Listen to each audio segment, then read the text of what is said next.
Hello, welcome to another edition of the Pace Report. I'm Brian Pace, reporting live here at BB King's here in New York City. British jazz and soul vocalist Julie Dexter tonight is performing selections off her brand new CD, her first that she's released in 6 years, entitled New Again. We're going to sit down and talk about her illustrious career, her origins beginning in London, her being bit by the jazz bug as a traveling student here in the United States, as well as her starting her career and moving here in the United States. Feels like the world ain't getting no better. Back in the day and the days we now treasure. Rough as it seemed, it really wasn't all that bad. Looking back now, I'm grateful for what I had, and I tried to stay positive every day, and I pray that you show me a better way. Don't wanna get caught up in the doom and gloom. That's how you end up giving up too soon. The struggle is supposed to make us stronger, and the knowledge that we gain should make us wise. Transitions, everybody goes through changes, decisions, looking for a sign how to make it my mission. Gotta keep my mind focused. It's written way before my time, so I stay prayed up to the hills of my family and friends. I try to give all of my love when I can. Gotta keep smiling, sunshine and rain. I'm thankful he's given me another day. Try to stay positive every day, and I pray that he'll show me a better way. New Again. This is the first record you recorded in quite a while.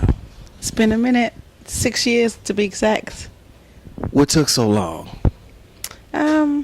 Everything in its right time, everything when it's in divine order, should I say?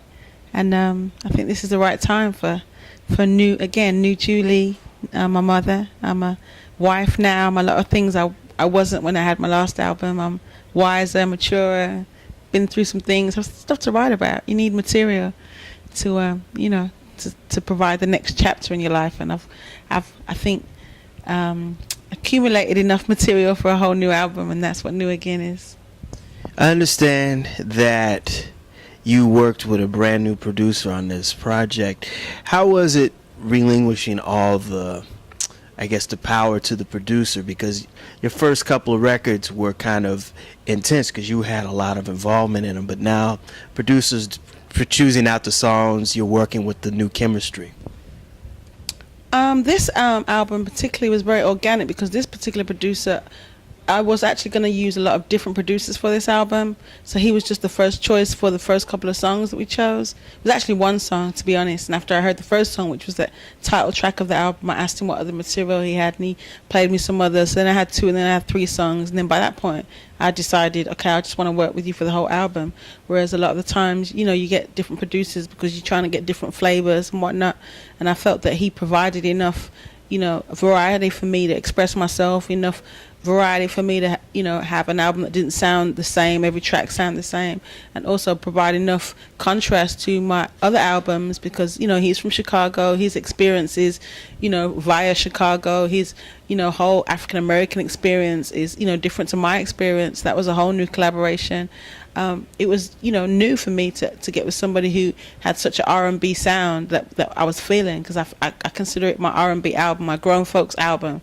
So he had all those elements and some other twists and little fresh pockets that I was feeling, that I felt that it was a perfect match for me. So it was organic. I didn't plan it that way. It just happened, and I'm glad I just went with my gut to just use the same producer for the whole album.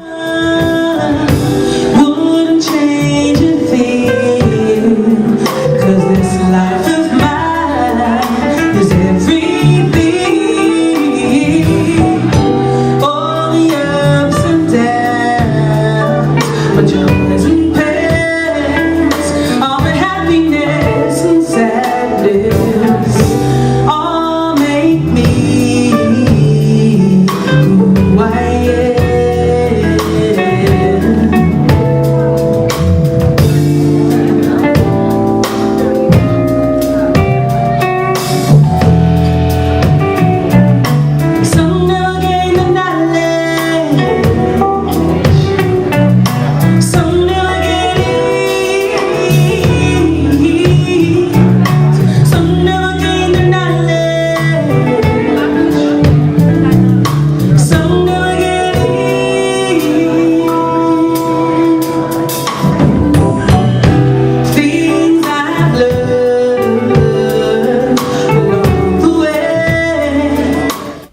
up in England, and the music appreciation is totally different overseas. But I understand, I read that you were very much influenced by reggae music versus classical or just soul music.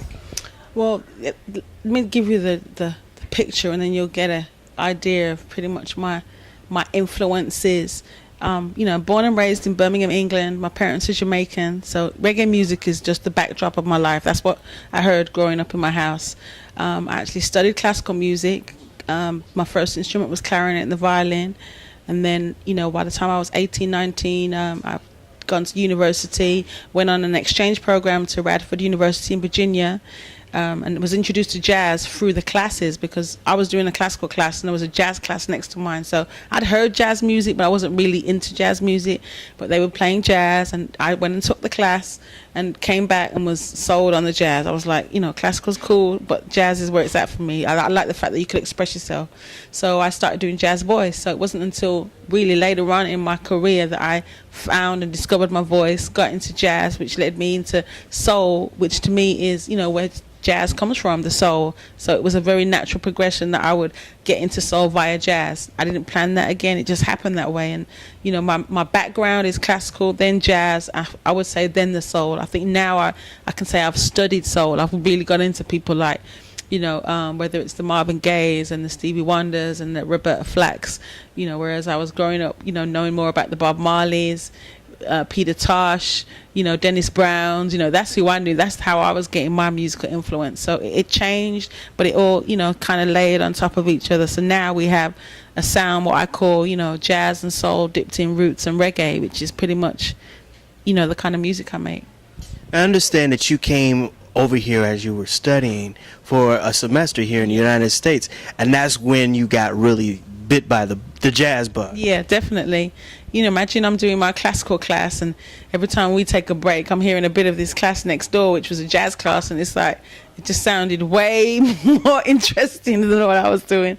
And not to give credit to classical music, it's a beautiful art form, but jazz was so different. It had so much variety because people were soloing on their instrument. That's the nature of jazz. You play the head, you play the melody, and then someone takes a solo, and that's what really caught my ear, the fact that you were allowed to express yourself on this song. You were able to pay homage to the song, learn the song, play the melody, and then you get to do your thing, have your take on it. And that was what I was really into, because classical music, the notes are there, the dynamics, everything's written out for you, and you follow direction. Jazz, after you've played the head, it's you. It's what you got, it's like spitting a rhyme. It's like, what you got, jazz lets you be yourself within that, parameter of whatever the music is. And that's the beauty of being a musician to me, that you get to express yourself.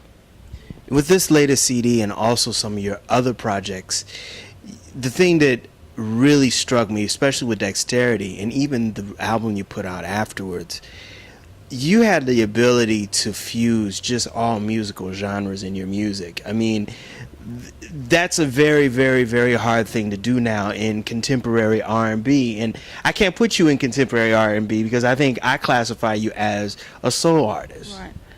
I classify myself as, my music, should I say, as world music. And the reason why I say world music, because it's of the world, and it's of, the different elements of music that's come from around the world. West Indian music coming from the islands, reggae music, the jazz being an original American art form, even soul.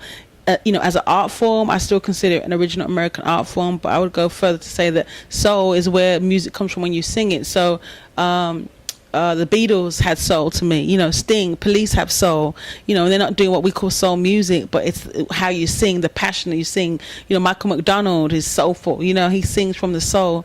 So I take soul a step further for that reason only, but it's still, an original American art form. So all these different, cultures that come together and create these sounds, it's pretty much, the sound of the music of our lives, and the people that we meet and the cultures that we mingle with. That's what the music is, and that's why my music sounds the way it does. And I think that's why I've been able to have a niche that I've cut out for myself, that people at least recognize that I have all these influences, but the consistent factor is me. It's Julie Dexter doing a bit of jazz, doing something that sounds like it's a bit reggae-ish, and Julie Dexter singing soul but then scatting a bit, and Julie, you know what I mean? That's the Julie Dexterness, the variety of the genres, as opposed to you're always going to hear me on a hip-hop track or an R&B track. Baby, seems like everywhere I go I see you. From your eyes and smile, it's like I breathe you. Helplessly I reminisce, don't want to compare nobody to you. Boy, I try to catch myself, but I'm out of control. Your sexiness is so appealing, I can't let it go. Know that I can't get over you, 'cause everything I see is you, and I don't want nothing but you. Baby, I swear it's deja vu. Know that I can't get over you, 'cause everything I see is you, and I want it. Don't I can't, I said, I swear it's just me.